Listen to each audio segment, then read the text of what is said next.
Last year, I attended a 10-day VIpassana retreat in Ladakh, and this video captures that experience. I sincerely hope that this video provides some clarity and insight into the course. I'm going to share what I've learned with humility and openness, hoping it resonates with you on your journey. Let's start with the basic. What is this VIpassana all about? In S.shasander Goenka's word, it is about seeing things as they are, not just they appear to be. Now, that may sound a bit abstract for the beginner, but I will try to break it down further later in the video, so stick around till the end. The entire discussion will be solely based on my learning and experience during those 10 days, and I won't be applying my general knowledge of mindfulness, as the definitions of mindfulness can vary among different schools of Buddhism.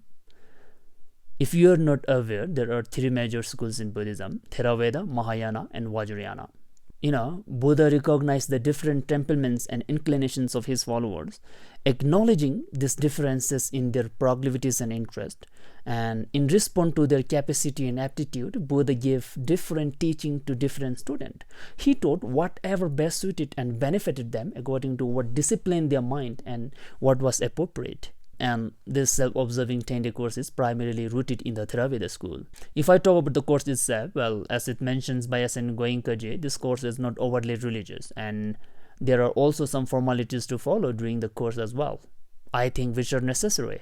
Now, don't go thinking it's a religious roller coaster. It is not. Anyway, on the arrival day, first you will take refuge in the Buddha, Dharma, and Sangha to distinguish yourself from the wrong path. Then throughout the course, you will undertake and follow these 5 moral conduct to help focus your mind. Now here is the deal: no writing, no reading, and no dinner, and absolutely no chit chat unless it is with the assistant teacher or management team. And here's one more thing: detach any religious and physical activities for the course duration to get the most out of it. One challenge faced by participants is maintaining the silence throughout the day, becoming more difficult as the days progressed. I remember a few people started breaking the silence around 4th or 5th day during break time, which I found a bit disruptive.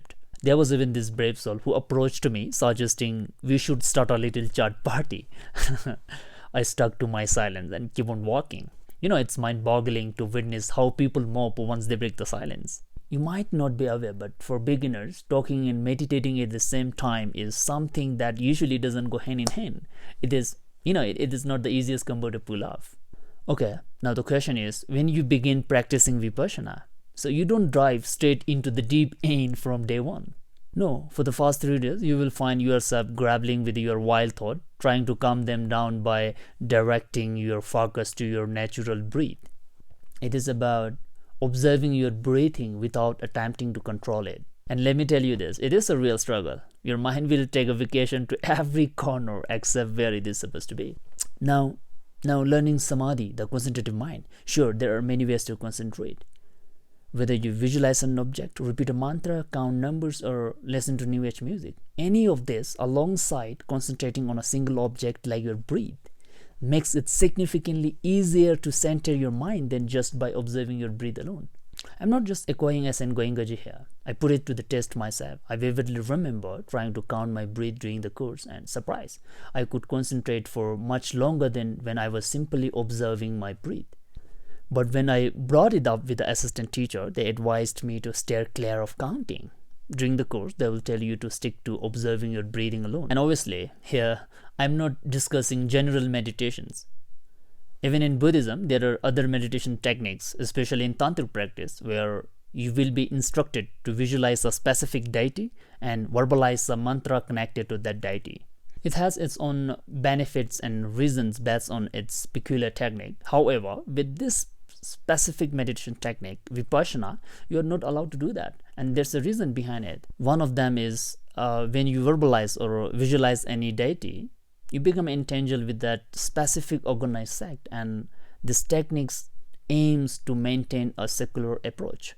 Now let's get to the heart of it. So when you talk about meditation, especially in Buddhism, you can categorize it into 2 primary forms: concentrative and analytic meditations.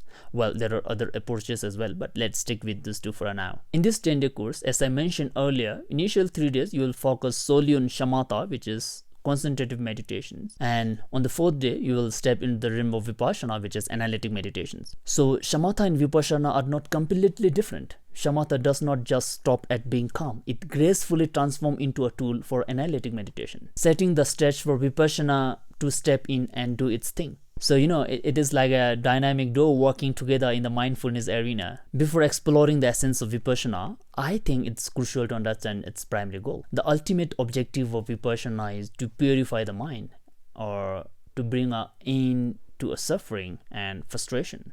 In addition to that, recent modern perspective often emphasize the psychological well-being as well. In our human experience, we always stumble into delusion about impermanence, suffering, and non-self, in Pali collectively known as Tilakkana for these three. And this misconception tend to be the over sources of suffering. However, when we eliminate or remove this delusion, we find the end of suffering. So Vipassana as a practice aims to dispel these false or misleading perceptions and serving as a path to liberation from suffering. Liberation does not necessarily mean only freedom from this cycle of existence. It also entails liberation from depressions, anxiety, and any other unwanted mental experiences you may encounter in your daily life. So the term Vipassana, derived from Pali, translates to clear seeing or insight, and it's also known as insight meditations. Essentially, Vipassana means seeing the thing as they truly are. It means seeing the reality. So the thing is, you won't be able to see the reality by living in past or future, since one is already gone and other is yet to come. So it can only be happen in the present moment, right? Vipassana brings the minds into the present moment, allowing insight into the three characteristics of realities: insight into impermanence, insight into suffering or dissatisfactions, and insight into the absence of permanent self. Vipassana guides practitioner to experience these truths not just intellectually but at a very visceral levels. In Vipassana, the focus is on being fully present and directly observing the constant changes occurring within the body through sensations. This practice falls under the umbrella of mindfulness, which involves observing specific object of meditations. There are four main objects of mindfulness: the body, sensation or feeling, the mind, and phenomena.